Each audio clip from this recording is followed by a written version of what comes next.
Lo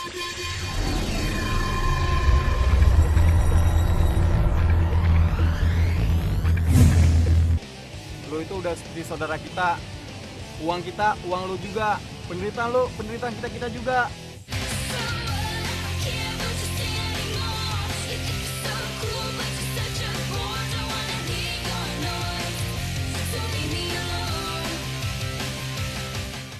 Saya sejak masuk ke komunitas punk, saya mulai merubah dandanan saya, mulai dari rambut, saya mohak 3 berwarna-warni, terus ring, spike, jaket, pokoknya kalau nggak ada itu bukan punk deh. Saat menggunakan atribut-atribut itu saya bangga lah. Mereka harus tahu, mereka harus lihat kalau saya tuh sebenarnya ada, gitu. Kami tuh ada. Keren nih gayanya nih. Wah, asik lagi gayanya. Semenjak dapat pujian itu saya nggak pernah melepaskan boot saya, dokmar saya nggak pernah lepas, stocking saya nggak pernah lepas. Tapi dulu kayaknya tuh nggak cukup. Senang punya mereka saat itu saya berpikirnya. Kalau di rumah saya mana pernah dibilang cantik. Mengamen itu sama teman-teman saya, kalau bahasa kami bilangnya seruntulan. Kalau ketemunya bis kota, kita naik bis kota, ketemunya lampu merah, kita sempetin di lampu merah. Atau di kereta api, kita bolak-balik ke kota.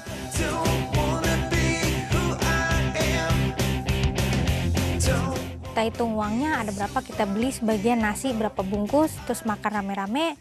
Biarpun makan 3 suap, kayaknya kenyang aja gitu. Ada kebersamaan dalam komunitas punk gitu kan. Dari makan aja kita mesti sama-sama gitu kan. Dan kalau di rumah, biarpun makanan berlimpah-limpah, nasi ada, cuma saya ngerasa aduh nggak nafsu, nggak enak gitu. Oh iya, yuk ini buat lo. Pasti ada imbalannya nih, nggak mungkin nggak ada imbalannya, masa sih. Thanks banget bro, tapi aku masih punya simpanan duit kok. Udah ambil aja, kita ikhlas kok ngasihnya. Lo itu udah seperti saudara kita. Kita, uang lo juga. Di rumah nggak kayak gini, kenapa mereka yang berarti orang lain mau melakukan hal seperti ini? Thanks banget bro, cuma lo berdua yang peduli sama gue. Mereka mampu menguatkan saya dan itu terbukti memang saya jadi kuat. Bro,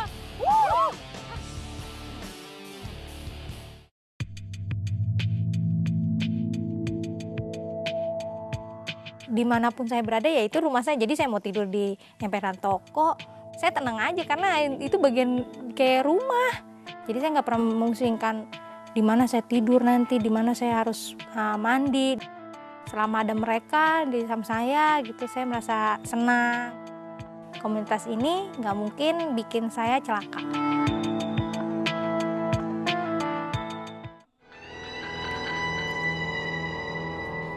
Tak selamanya kehidupan di jalanan mampu membawa kebahagiaan.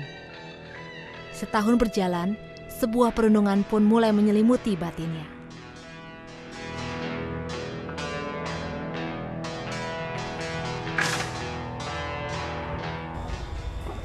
Kok bengong? Lagi mikir apa sih? sampai kapan ya kita hidup kayak gini terus?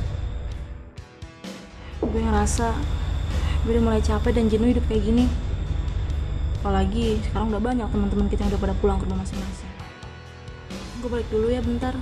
Tapi gue janji kok, gue pasti balik lagi ke sini. Ya udah deh, terserah lu aja.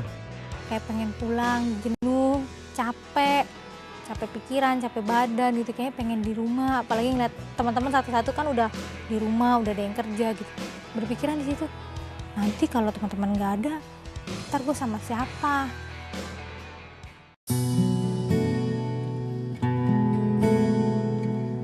Pada waktu itu pulang dengan pakaian yang aneh, hitam-hitam, compang-camping, celana robek-robek, sepatu dengan tali dari pasar, rambut juga sudah nggak keruan warnanya, dengan aksesoris anting segala-segala itu. Unjo. Yang saya mau tuh, harusnya mereka bilang, kemana aja sih keluyuran? Udah duduk dulu gini, ceritain ada apa di luar, kenapa kamu ibaratnya berbicara dari hati ke hati. Saya biarin aja, ini ya mungkin dia pemikir dengan jalan dengan pemikiran dia sendiri. Jalan ke rumahnya itu nggak saya dapetin di rumah. Jadi di situ saya merasa benar-benar, saya saat ini benar-benar kesepian.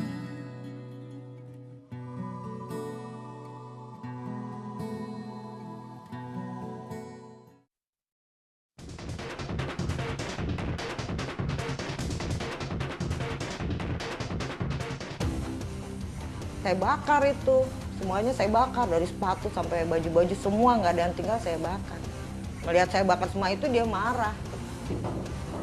Woi! Saya langsung teriak, saya bilang, Ngapain lu bakar barang-barang gue? Gua tuh beli ini pakai duit gua sendiri, bukan pakai duit lu. Semua ini mama lakukan supaya kamu tuh nggak keluyuran lagi, Jo. emangnya mama sama ini perhatiin?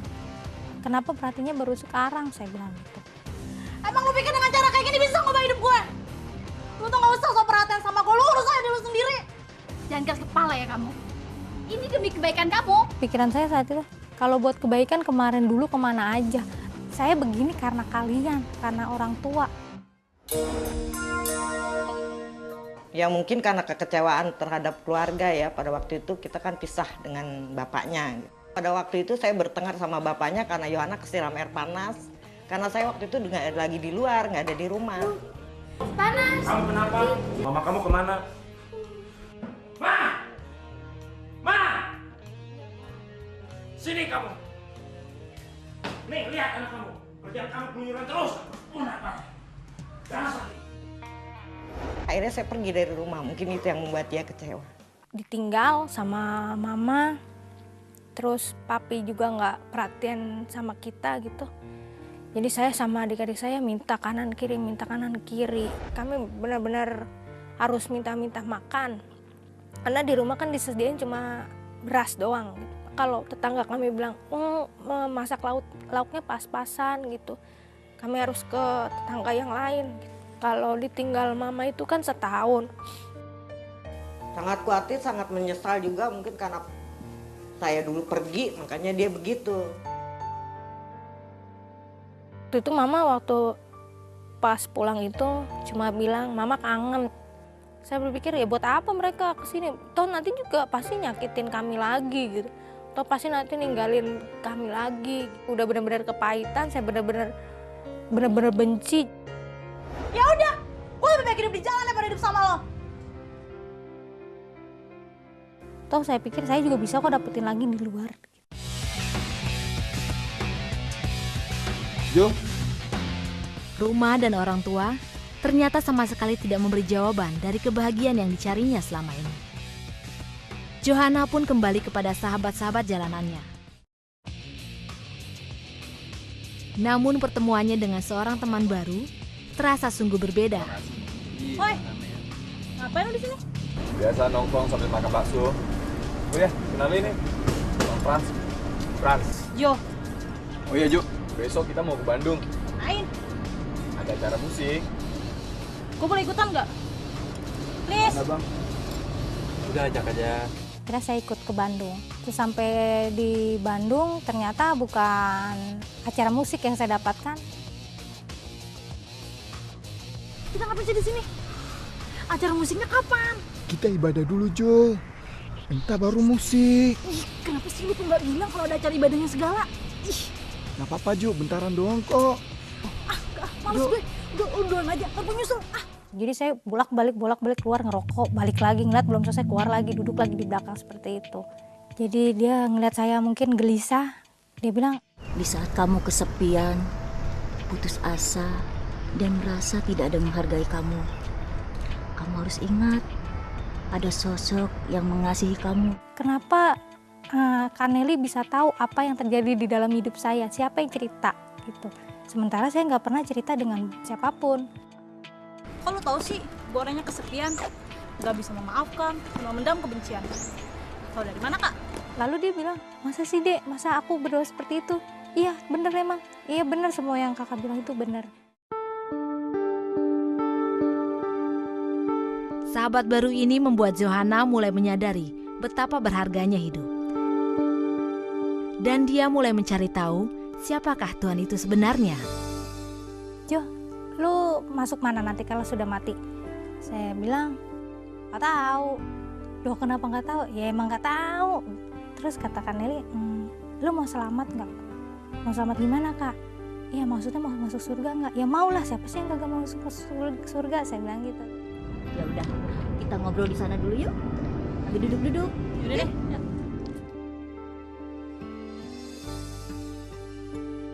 Kak Nelly bilang, cuma ada satu sosok yang bisa nyelamatin lu dari kematian dan lu bisa masuk surga. Gratis caranya.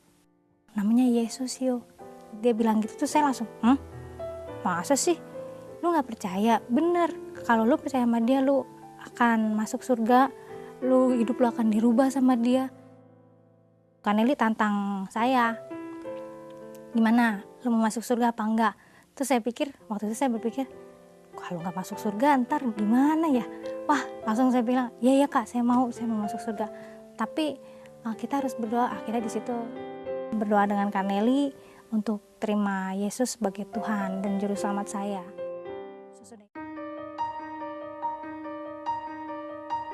Hidup Johanna mulai dibenahi satu persatu, namun masih ada sesuatu yang masih belum dia selesaikan.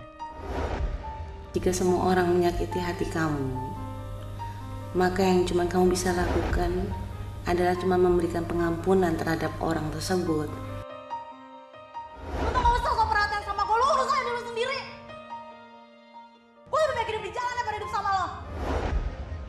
Jika kamu tidak mengampuni, bagaimana Tuhan akan mengampuni dosa-dosa kamu? Supaya Tuhan melawat hati saya lebih lagi, supaya saya dimampukan untuk mengampuni.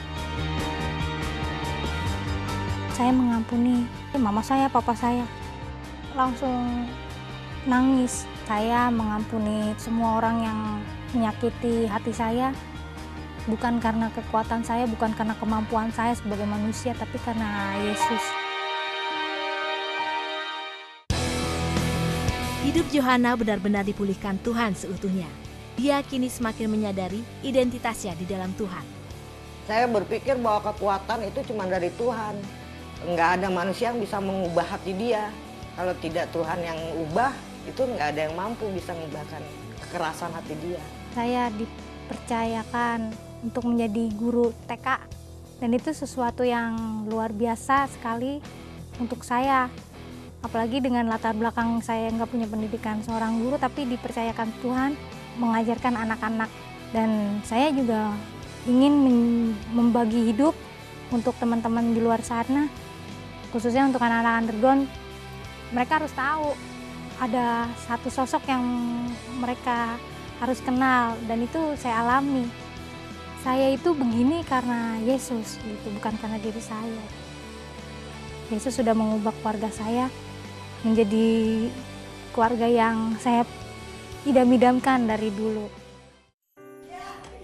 Selamat ulang tahun, selamat ulang tahun, selamat ulang tahun, selamat ulang tahun.